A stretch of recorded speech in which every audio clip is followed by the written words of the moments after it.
Who's laughing now? You'll never get me in here!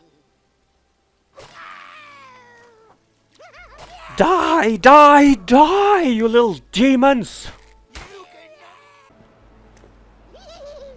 Taste my steel!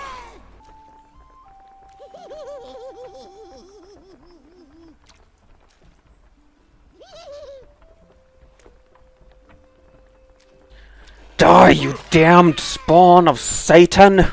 Oh, you're here. Let's get started then, shall we? Oh, what a journey it has been.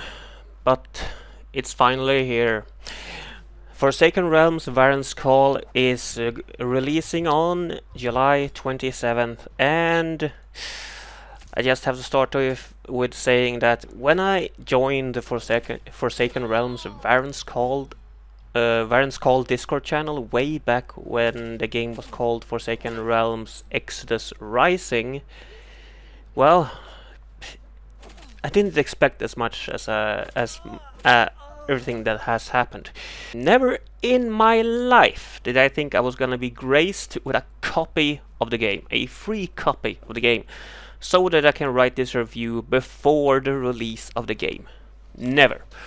I'm such a small YouTuber and this is just a small hobby of mine, but I love doing this and I never thought I would get a review copy of a game, and I'm incredibly grateful to Titan Rock for giving me this opportunity. And with that said, that will of course not stop me from being critical of the game. The good, the bad and the ugly will be in this review. Let's mention what the game is. As you probably surmise from the gameplay here, it's an adventure, action, story-driven RPG with inspirations from games like Fable, The Elder Scrolls and others. Now the story is good, I would say. I have completed the game. It took me about 20 hours to complete the full story, and that's also with plenty of exploration.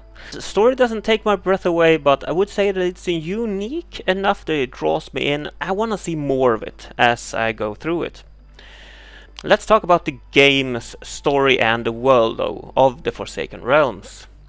And the world is threefold, you could say. It's one of eternal sunlight, one of eternal darkness, and these are the Forsaken Realms. But there's a middle, called the Mid-Realms. Very fantasyful there, where the game takes place. And Vahrin's Call takes place in the city of Vahrin, because you are a lone mercenary who has answered Vahrin's call for aid, as the city of Vahrin has been at war for a time. Shortly after a war with the insect-like creatures, the residents of Vahrin and nearby places barely got enough time to rest before another threat came. And this prompted the Queen of Vahrin to start hiring mercenaries. Unfortunately, not all mercenaries, however, came to aid Vahrin and its people, which has resulted in even more chaos and bloodshed. I won't spoil anything more on the story. What I gave you is basically the synopsis of the story, and the gameplay you will see will mostly be of exploration and combat with normal enemies and a few bosses here and there, most of the footage being of the early locations. All NPCs are voiced by humans, and they've done a good job with that, as each NPC does feel like an individual with its own unique voice. That's quite impressive, I'd say, but many of the NPCs are very limited in their voice, or voice lines, I should say. The animations for the face and mouth aren't that great. They do the job, but not much more than that. And the voice acting is mid to low, I would argue, which is understandable. It's a small indie team and they just hired people on their Discord channel, basically. I'm a bit saddened that I did not try to get in on that myself.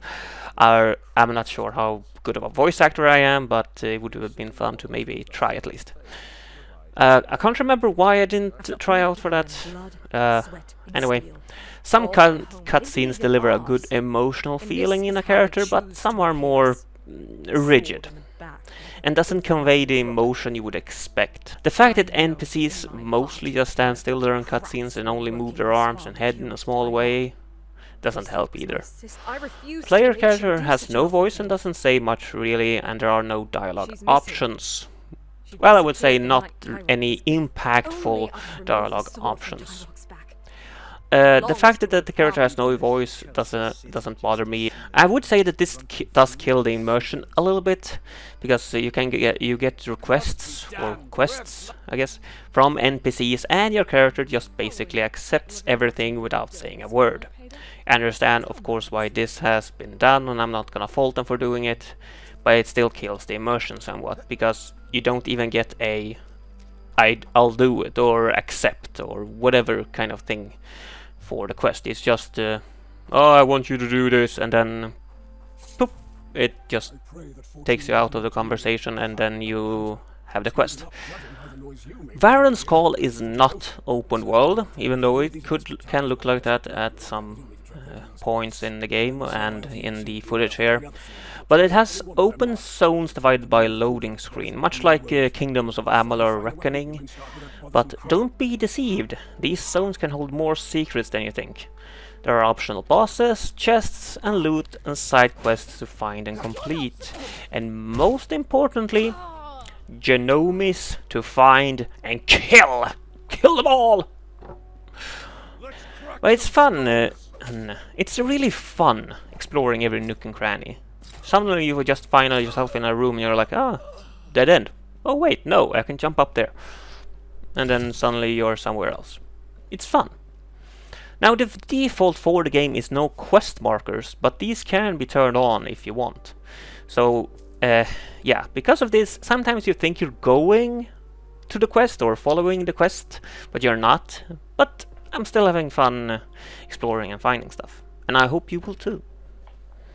Now the areas are unlocked as you progress the main story mostly, while some are unlocked through side quests. The areas also include mansions and such, which in many cases are their own separate area with their own skill books, chests and genomes to find. Genomes are basically garden gnomes that you have to destroy. And while this can sound like a lot, and to a point I do agree with you, the exploration does feel rewarding as you always find something. Now, granted, not everything is for your particular playstyle, like finding a skill book that gives you a spell skill or a two-handed weapon when you use one-handed weapons and those spells. But items can always be salvaged, and it does give you a sense of reward for finding something hidden, even if you ain't gonna be using the item.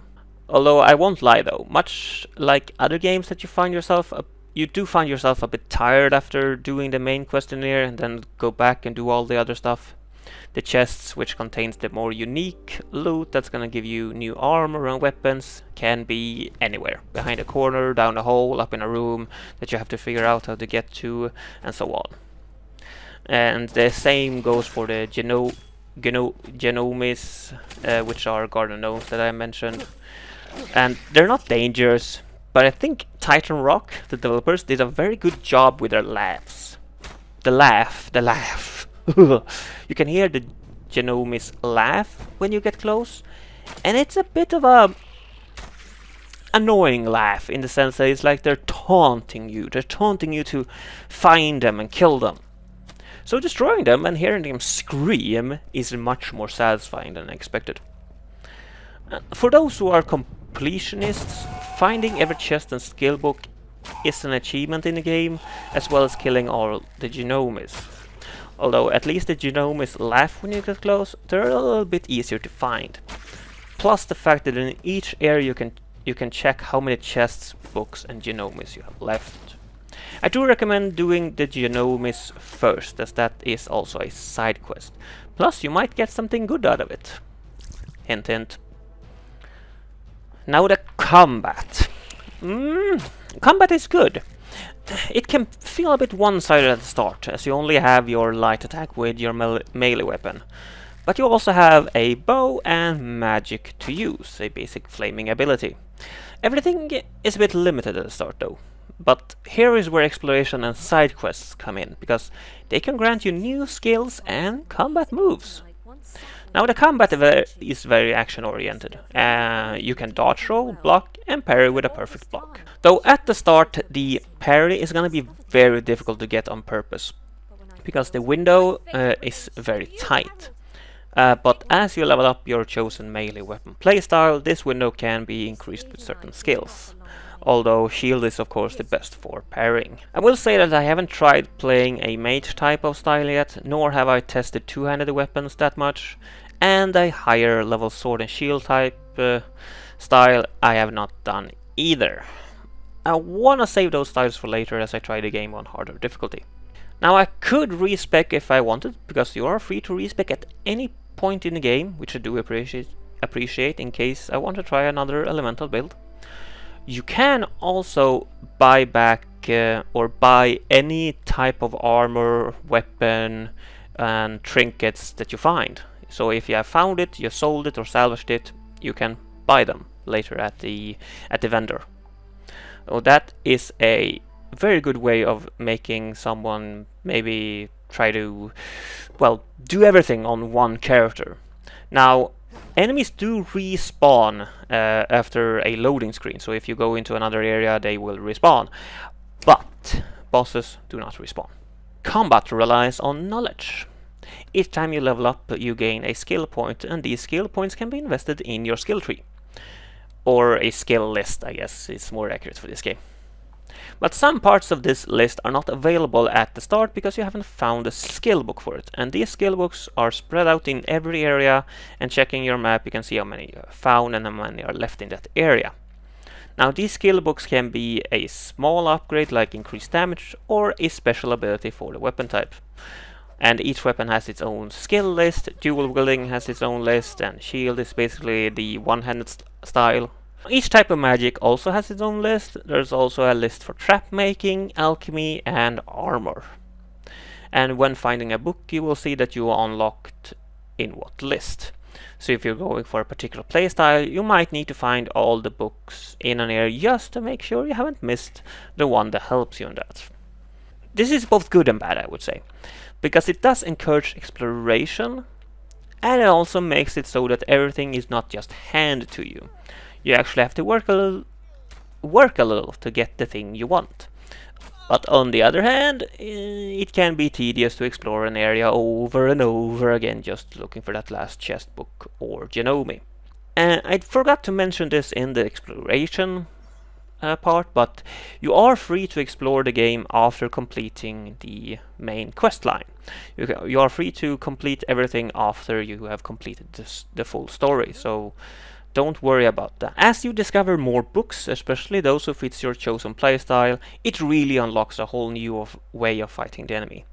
As you can see by the gameplay, hopefully, I've been playing as dual wielding with a bow, and as I found books corresponding to those two weapon styles, I've invested skill points in those, and I've really started to enjoy the combat after that. Completing side quests, exploring, is just as important to combat as it is to the overall feel and enjoyment of the game.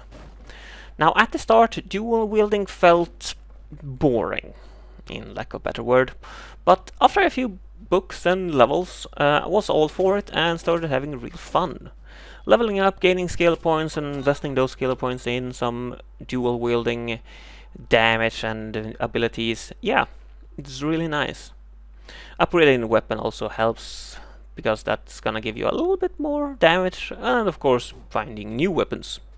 It's really nice. For the bow I unlocked special arrows like bleeding and poison and others, and I also unlocked plenty of special traps, but mostly I just used the claw trap. It's a bit limited, but it was quite effective to use. And speaking of arrows, you don't need to buy, find or craft arrows in the game.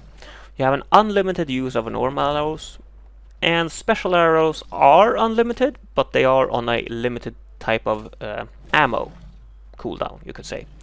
Now, all special arrows share a sort of quiver with limited amount of arrows that will replenish over time.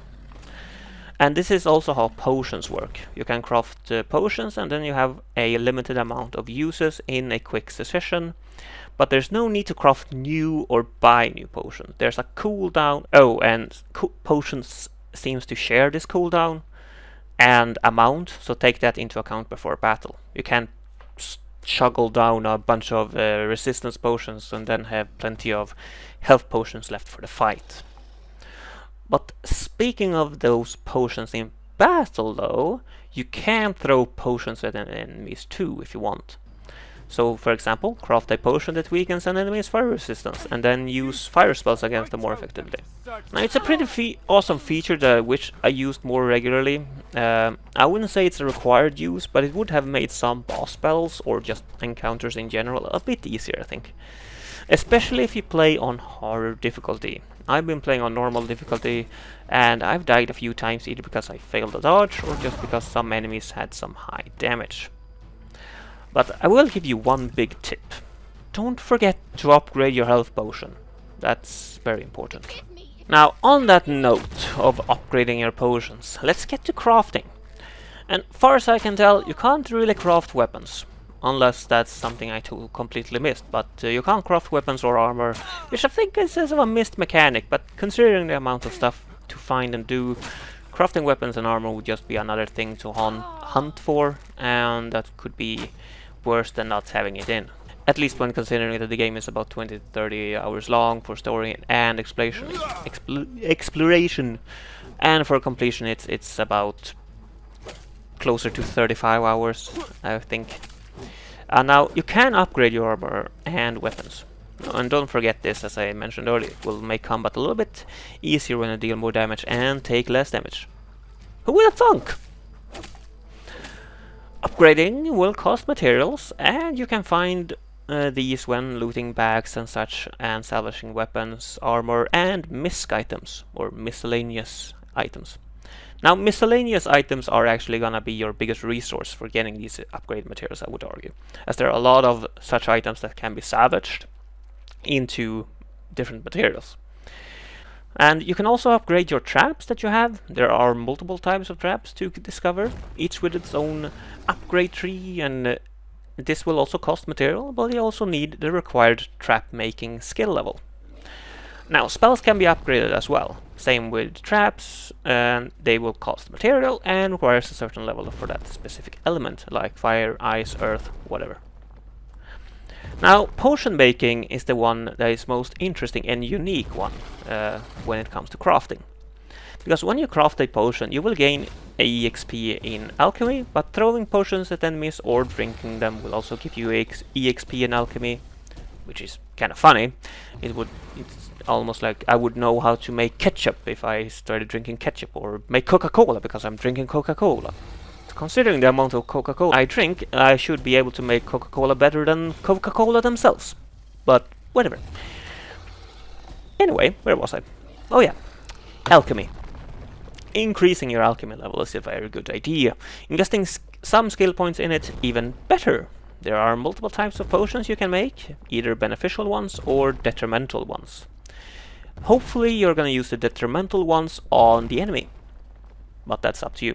Doesn't sound that interesting and unique so far, but as you invest skill points in alchemy, you will be able to use more ingredients in your potions. And this is how you upgrade your health potions, or any potion really. You select your health potion, and then you just increase the amount of materials used in that potion, and you're done. But you can also mix these potions however you like. So if you want a potion that gives you health, stamina, mana, as well as increase one of your resistance, you can do that as long as you can put in that many ingredients into the potion. But the strength of the potion won't be that high. So what I've done is that I've made it so that my health potion gives me both health and stamina regeneration. Now, stamina is required when dodging and doing melee skills attacks, and I thought if I'm low on health, my stamina is probably moving up and down too, so I might as well try to mitigate that and help it along a little bit. But you're gonna need plenty of points in alchemy to get to a good amount of ingredient number. But I do love this potion mechanic. I've never seen it in any other game far as I remember, and being able to customize the name, the icon, and the color of the icon is like a cherry on top. Something that might have stood out to you as you watched this video, hopefully you've been watching, is the UI. Now, the everyday UI that you see all the time, like the health bars and all that, they are simple but stylized. And they're quite minimal, and I think that's a good thing. On the left side, you can also see the amount of special arrows, potions, and traps I have available, and these are okay, but I think it would have been better to just have a separate kind of thing for those instead of having them up like that all the time. Because if I select the traps, because I want to use traps, I can see on the top left there how many traps I have. And same with arrows. I mean, those could just be at some other place. I don't know. When you select the special arrows, you can just have it there, I believe. Now the UI when checking your inventory and all that defines simple, I think, though. It's not stylized, which doesn't affect gameplay in any way, but it does leave something to want, in lack of a better term. Not that I need a good stylized menu or inventory screen to enjoy a game, but when you bring it up, you see it and just lack that extra color and style. And it did take me a while to be able to navigate the inventory fluidly. Well, a short while at least. And yeah, I mean, what it lacks in style, I think it does make up for in simplicity and just basic navigation. I mean, once I got used to it, I could navigate it with my eyes closed, basically. And I should mention that I have been playing the whole game with a controller, and I've had no issue with the controls whatsoever. It's a very simple control scheme. A is for jump, B dodging, RB for light attack, RT for heavy, LB is for potions, traps and spells, LT is for blocking, parry and aiming with a bow. Now the only thing that took me a while to get the hang of was the item wheel. You hold down the up arrow on the controller to get the item wheel up, and then use left stick to choose what item you want to switch to. Potions, traps and spells are all controlled by the same button and therefore share the same slot. So if I choose a trap, I won't have my health potion ready, but of course time does slow down when choosing from the wheel, so it's no big issue. Now the item wheel is also where you switch between special arrows for the bow, and this is where I would like to have maybe a number, maybe right below the special arrows, where it says like 5, 4, or whatever, how many arrows I have left. But it's all very fluid and easy, even though it did take me a short while to get used to all this quickly. And I can still miss, as it can be a bit sensitive to where you are aiming with the stick. For example, if you happen to aiming between two items. And now switching between the weapons is easy peasy, just clicking on the left arrow on the D-pad. Sprinting through enemies and avoiding them, well, that depends on the amount of enemies, but there's nothing wrong with movement. It feels very precise and I have had no issues there. Now the music and the sound. Well, just listen to this.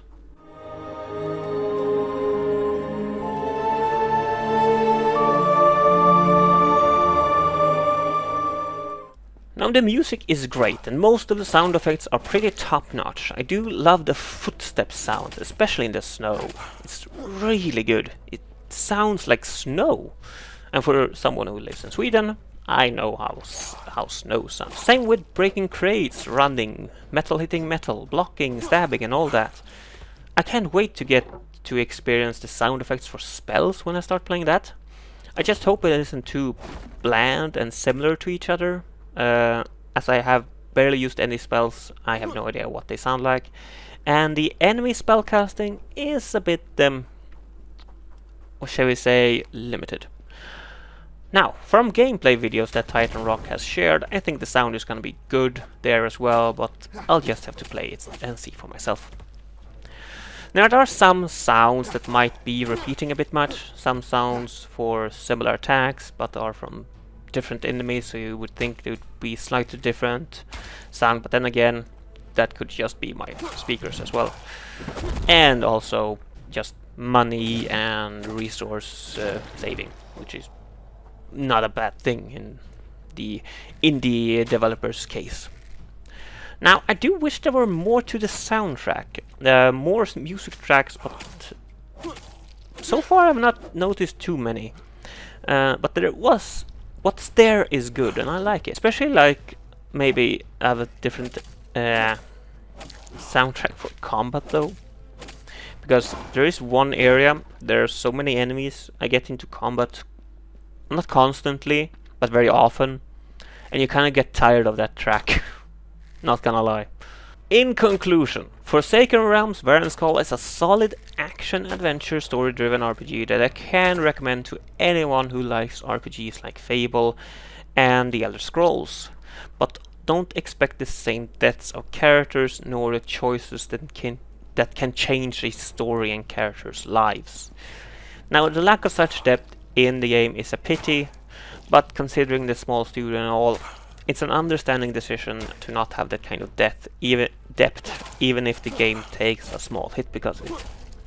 I don't think it's a detrimental decision to the game, just noticeable, and to some players, maybe even an important detail. Now, the replayability is pretty solid, and you might want to try a new playstyle, go for a higher difficulty or a lower difficulty maybe even, so that you can feel like a god. I don't know. But yeah, I think the replayability is there, and it's good. Now, during my time playing the game, me and some other players have reported bugs and glitches and other things. And the Titan Rock team has been very good at fixing a lot of issues and balancing the game, plus also adding some quality of life upgrades. I really appreciate what they've done. They're a small dedicated team. It shows in the work they've done here. A small team with a big scope, and I dare say that they have delivered on that scope. I would be more than happy to answer Vahrin's Call any day, and I hope to see more games in this series. There are much more stories to be told in this world of the Forsaken Realms. And that's it for this review. If you're interested in playing the game comes out on Monday, July 27th. For those who are interested in some live footage, I will be streaming the game on July 27th at the release. So feel free to check in on that. I've been Swippy92, have a great life and hope to see you in future videos. Do you have any thoughts on this? Put it down in the comments. Bye bye.